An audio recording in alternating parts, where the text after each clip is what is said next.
Just a few short years ago, if you wanted to get into buying box controllers for Smash Bros, your options were box or Smashbox. That's it. The market for box controllers has gotten to the point where we're not just getting new good options for box controllers, we're getting knockoffs for those options for box controllers. Enter the FightBox R1. Now, to say FightBox Arcade has borrowed a little bit from their competitors would be a little generous.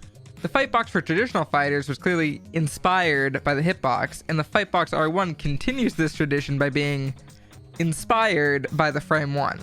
Now, how inspired were they? Well, the one sheet of paper that comes in the box uses instructions and visuals made by the Frame1 team. They don't even change the name here, they still call it the Frame1. So if we're clearly emulating the Frame1 here, how does it stack up? To my surprise, it actually holds up pretty well. Let's first talk about the layout, which is exactly the same as the Frame1. Same button placements, same button mappings, same spacings, or if it's not the same spacings, it sure as hell feels like the same spacings.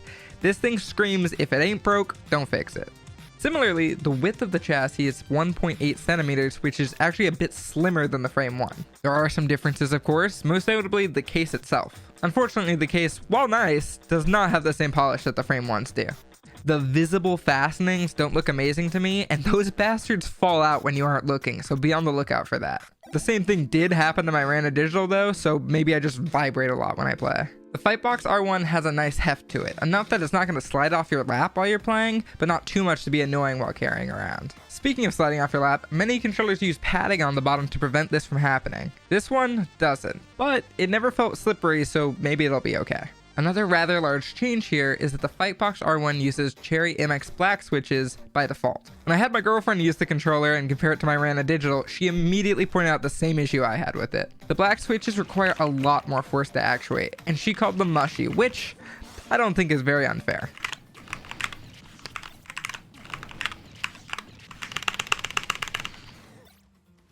They are hot swappable, however, so if it bothers you, buying new switches is an option, and I think that's great. After about 2 weeks of use, I got used to it, but if it's your first box controller, it probably won't bother you as much as it did me. The buttons themselves are magnets for dead skin. You are going to have to clean this controller often.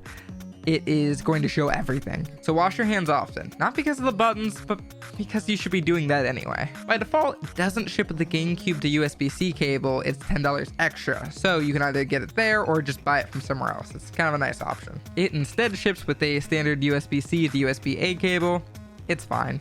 It's not likely to like break your connector or anything, but it's not braided or anything nice that comes with like the Frame1. You might be wondering, what firmware does this use? While I can't say for absolute certain, and there's absolutely nothing on the website to confirm it, editor's note, this guy is about to say hey box when he means Pico Rectangle. It is the Pico Rectangle firmware. It's the same one that ships with the Rana Digital. The Hitbox firmware for Melee is excellent, and for Ultimate, I think it does a pretty good job. I've been using the Hitbox firmware for well over a year now, and I think it does a pretty good job of handling the weird quirks and intricacies of Ultimate. I do like the finish on the case a lot. I think it does a pretty good job of hiding fingerprints and grime as long as you clean it like once a month. Speaking of the case though, customizing your fight stick is pretty popular, and I think this is where FightBox actually starts to smoke the competition. If you order directly from the FightBox website, you can add customization to your case for $10. This means that your controller will ship with whatever image you upload to the website for $10. This feels like an absolute no-brainer. As long as the quality isn't absolute trash, you should be doing this because it saves so much time and headache later on. Speaking of prices, this is where the FightBox really starts to overtake the competition. At $150, this is comparable to the Frame1 Lite, but shipping was free to my place, so even if you add the extra $10 for the GameCube cable, it's still cheaper than the Frame1 Lite, and you'll get it in like a week or two.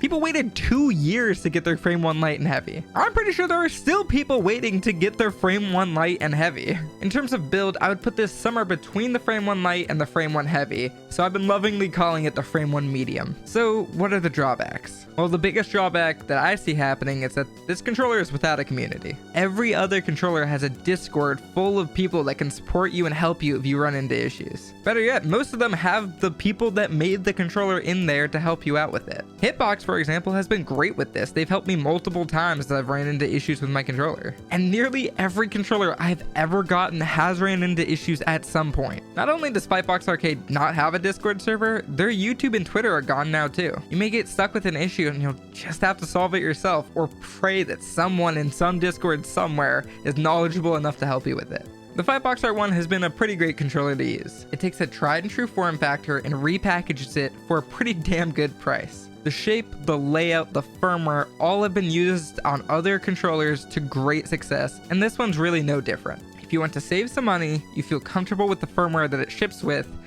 and you want it as soon as possible, this is probably the controller to get right now. I feel very comfortable recommending this controller, especially if you want to get it customized. Seriously, that feels like an absolute no-brainer. If you want to see us review other stickless controllers for Smash, let us know in the comments below, and maybe leave a like while you're down there. If you really enjoyed the video and you want to see more of me, my personal channel is in the description below, so give it a look. My name is Ziggy, and this has been the Arcade Stick. I'll catch you all in the next one. The Arcade Stick.